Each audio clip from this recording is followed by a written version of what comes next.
Hello guys, आपका स्वागत है मेरे चैनल आइडियोल्यूमिनेसेंस पर एक बार फिर से। आज की वीडियो में मैं लेकर आई हूँ एंटी कोलिनर्जिक ड्रग्स। इस वीडियो में भी हम मेडिकेम और कोलॉजी दोनों को ही कंबाइन करके पढ़ेंगे, ठीक है। तो चलिए, फालतू की बातें बाद में कर लेंगे, अभी पढ़ाई शुरू करते हैं। तो सबसे पहले हम बात करते हैं एंटी कोलिनर्जिक ड्रग्स की कि वो होती क्या है। अब मैं अगर आपको एक्सप्लेन करूं तो हम जानते हैं कि जो आपका सीएनएस है, मतलब आपका जो नर्वस सिस्टम है, उसके दो पार्ट्स होते हैं। एक होता है सीएनएस, एक होता है पीएनएस, ठीक है। आपका पीएनएस में भी अलग अलग पार्ट्स होते हैं। उसका एक डिवीजन होता है जिसको हम कहते हैं एएनएस, यानी कि ऑटोनॉमिक नर्वस सिस्टम।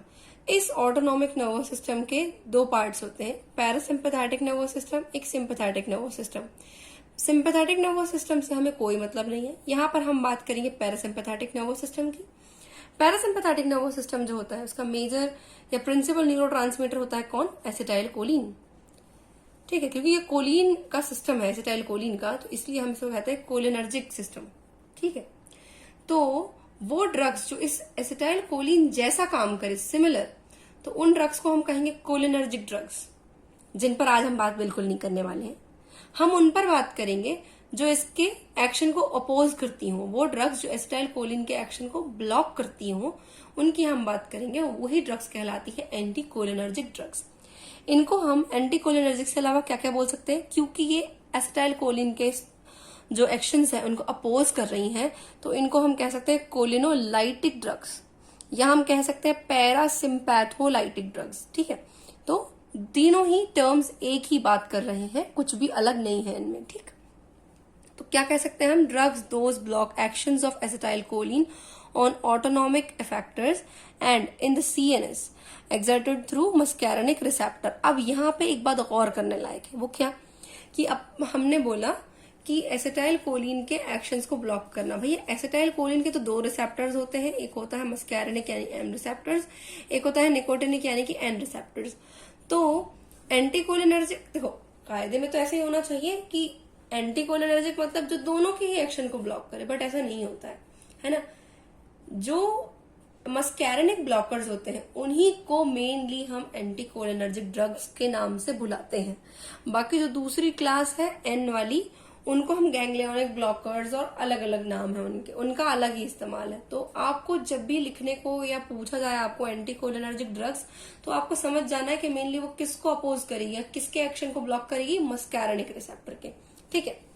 तो अब हम आगे बढ़ते हैं इनके क्लासिफिकेशन की तरफ। क्लासिफिकेशन क्या कहता है कि इसके अंदर तीन तरीके की ड्रग्स आती हैं। पहले होते हैं नेचुरल एल्केलॉइड्स, दूसरी होते हैं सेमी सिंथेटिक एल्केलॉइड्स, और लास्ट होते हैं सिंथेटिक कंपाउंड्स। नेचुरल एल्केलॉइड्स में आ गए जैसे कि एट्रोपिन, हायोसिन। सेमी सिंथेटिक के अंदर आ गया होमेट्रोपिन, एट्रोपिन, मीथोनाइट्रेट, इप्राट्रोपियम, टायोट्रोपियम, जो कि मैंने यहाँ पे लिखा नहीं है। और सिंथेटिक कंपाउंड्स में आ गए, सिंथेटिक कंपाउंड्स जो होते हैं फर्दर क्लासिफाइड होते हैं चार क्लासेस में।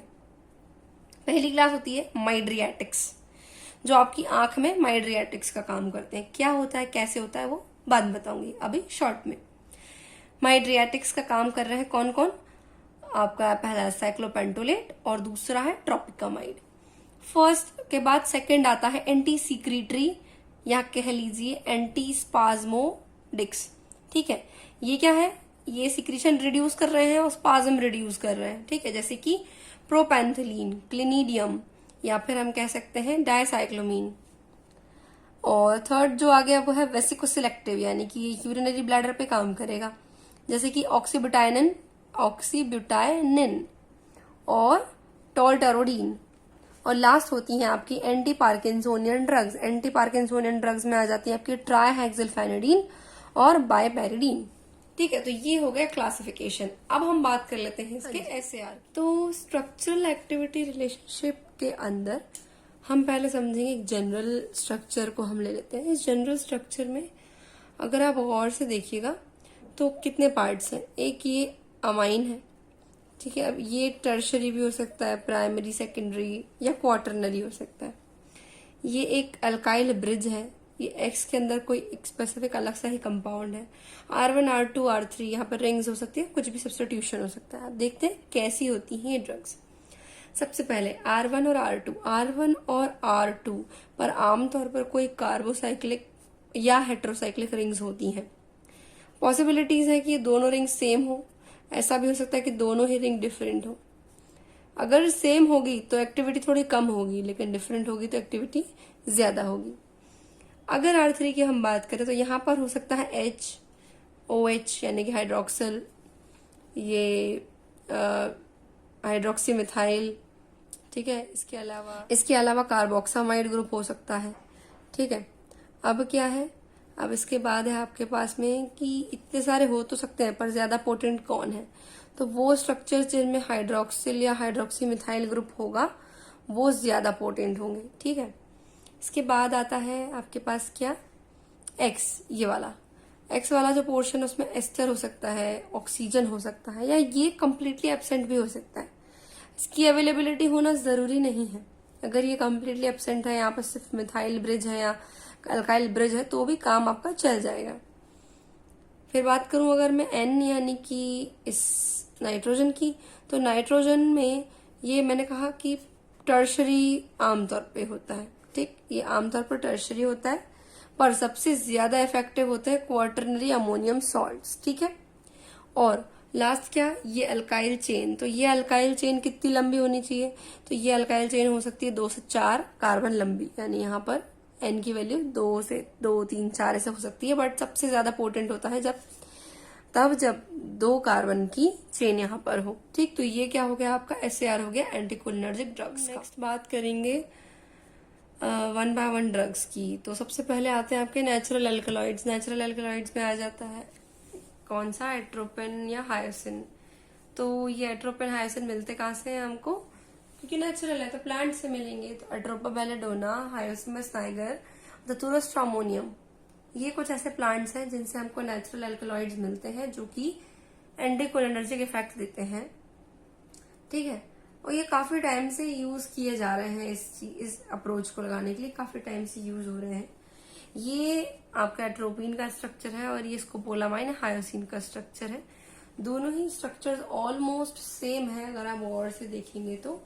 ये ट्रोपेन रिंग है और यहाँ पर आपकी वही वाली कहानी है जो मैंने थोड़ी देर पहले SAR में बताई कुछ हद तक, ठीक है।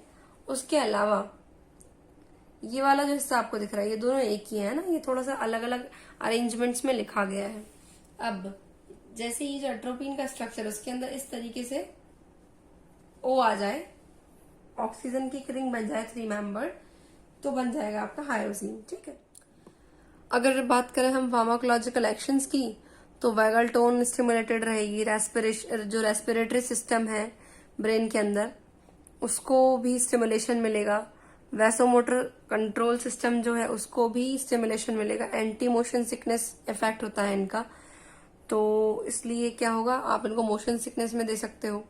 CVS कार्डियोवास्कुलर सिस्टम पे क्या होगा, सिंपल सी कहानी, अगर एड्रेनली जो आपका एसिटाइल कोलिन है वो ब्रेडिकार्डिया करवाता है तो ये क्या करवाएगा, टेकिकार्डिया। और इस वजह से क्या होगा, इनडायरेक्टली BP भी इंक्रीज हो सकता है क्योंकि हार्ट रेट वगैरह बढ़ जाएगी। डायरेक्टली तो कोई कनेक्शन नहीं है, लेकिन हाँ इनडायरेक्टली BP इंक्रीज होगा। आई पर अगर मैं बात करूं तो क्या होगा, माइड्रियासिस। माइड्रियासिस मतलब क्या, जो प्यूपिल साइज है, प्यूपिल साइज कैसा हो जाएगा, बड़ा हो जाएगा, ठीक है। प्यूपिल जो होगी कैसी, डाइलेट हो जाएगी, ठीक। फिर नेक्स्ट है साइक्लोप्लीजिया। साइक्लोप्लीजिया मतलब ये जो मसल्स होती है ना यहाँ की, आपके सर्कुलर मसल्स होती हैं आंख के अंदर, उनमें क्या होता है, उनके अंदर पैरालिसिस हो जाता है, तो वो एकदम कैसी रिलैक्स्ड हो जाती हैं, तो वो कंडीशन को हम कहते हैं साइक्लोप्लीजिया। फिर नेक्स्ट है स्मूथ मसल्स। स्मूथ मसल्स में आमतौर पे क्या होगा, गट मोटिलिटी घटेगी और इसी तरह ब्रोंको डायलेशन होगा, ठीक है। ग्लैंड्स की बात करें तो ये एंटी सीक्रेटरी ड्रग्स है, सब तरीके का सीक्रेशन बंद कर देंगी। Sweat, saliva, lacrimal fluid, pepsin, gastric acid, सभी तरीके के सीक्रेशन कम हो जाएंगे। फिर नेक्स्ट है बॉडी टेम्परेचर। ये बॉडी टेम्परेचर को इंक्रीज करती हैं ये ड्रग्स। और इसके बाद है आपका लोकल एनेस्थेटिक्स। तो हाँ, इनका एक माइल्ड लोकल एनेस्थेटिक इफेक्ट भी होता है।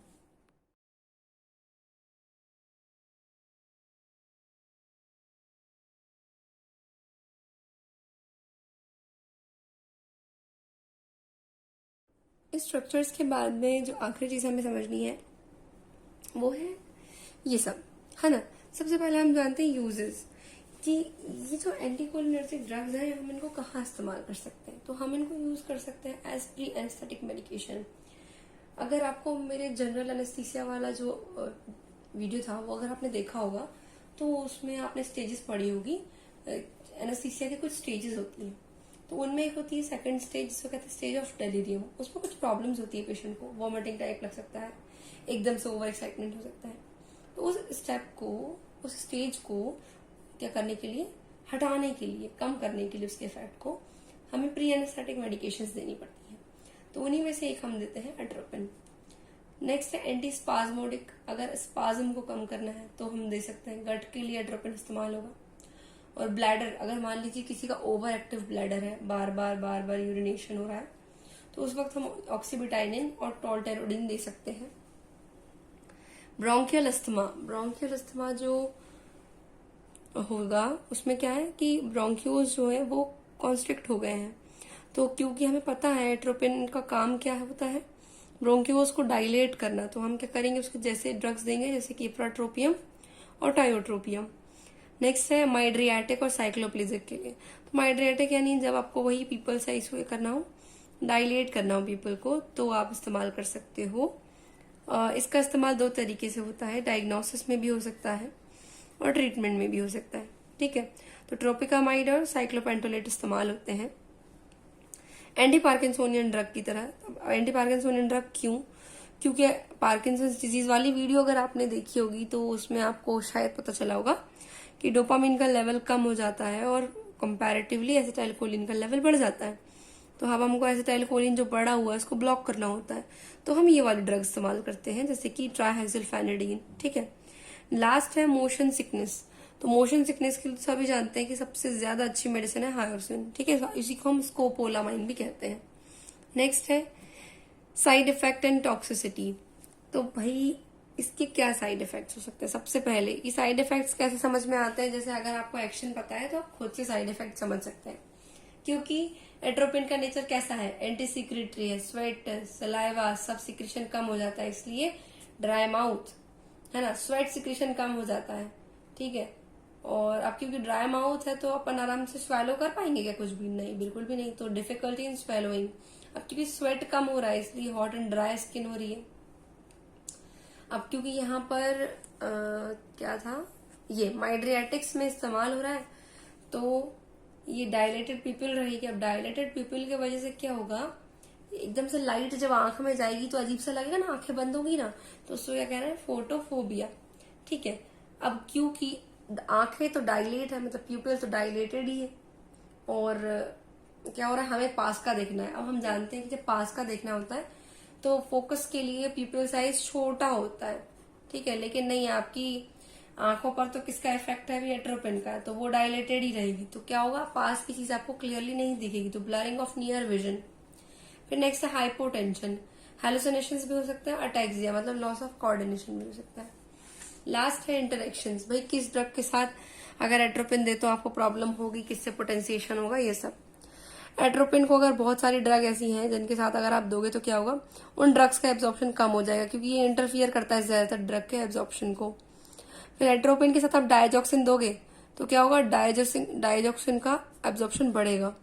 एट्रोपिन के साथ अगर आप एंटासिड्स दोगे, एट्रोपिन मतलब यहाँ पे सिर्फ एट्रोपिन से नहीं है, कोई भी एंटीकोलिनर्जिक से है। एट्रोपिन के साथ अगर आप कोई एंटासिड दोगे तो आपका जो एट्रोपिन है उसका एब्जॉर्प्शन डिक्रीज होगा। एट्रोपिन के साथ में आप कोई एंटीहिस्टामिनिक या फिनोथायाजीन दोगे तो एडिटिव इफेक्ट मिलेगा। और लास्ट है माओ इनहिबिटर, जो क्या करते हैं, मोनो अमीनो ऑक्सीडेज को इनहिबिट कर देते हैं। उनके साथ अगर एट्रोपिन दिया जाएगा तो क्या होगा, एट्रोपिन का मेटाबॉलिज्म जो है वो अफेक्ट होगा थोड़ा, ठीक है। तो ये था मेरा आज का वीडियो। अगर आपको ये शॉर्ट में पूरा वीडियो पसंद आया हो तो प्लीज लाइक कर दीजिएगा, मेरे चैनल को सब्सक्राइब कर दीजिएगा, और ऐसे ही अच्छे अच्छे वीडियोस देखने के लिए जुड़े रहिए मेरे चैनल जिसका नाम है एडुल्यूमिनेसेंस। Bye bye.